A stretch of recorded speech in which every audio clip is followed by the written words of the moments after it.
Hello, I am in my backyard garden reading from the Bible. Today I'm reading from the book of Psalms. I will read Psalm 85. Psalm 85 is a prayer for the restoration of God's favor.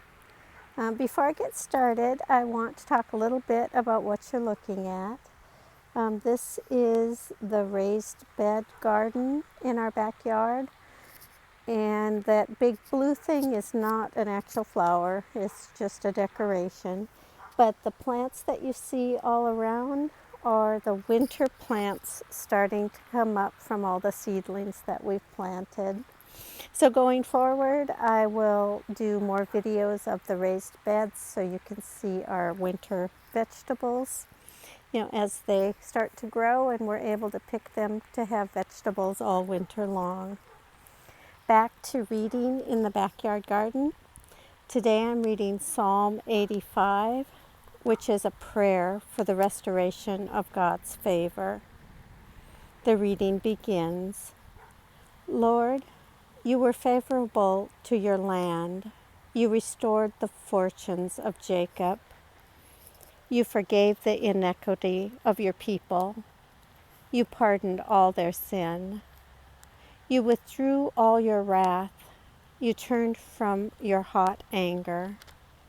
Restore us again, O God of our salvation, and put away your indignation toward us. Will you be angry with us forever?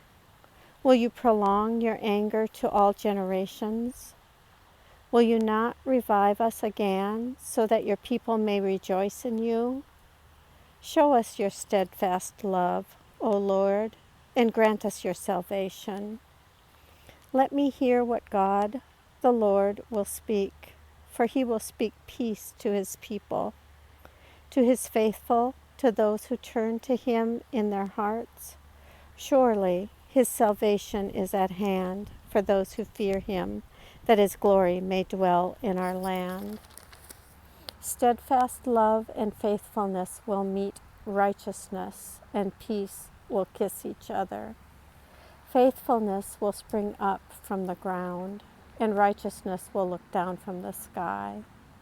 The Lord will give what is good, and our land will yield its increase. Righteousness will go before him, and will make a path for his steps. Here ends the reading of Psalm 85.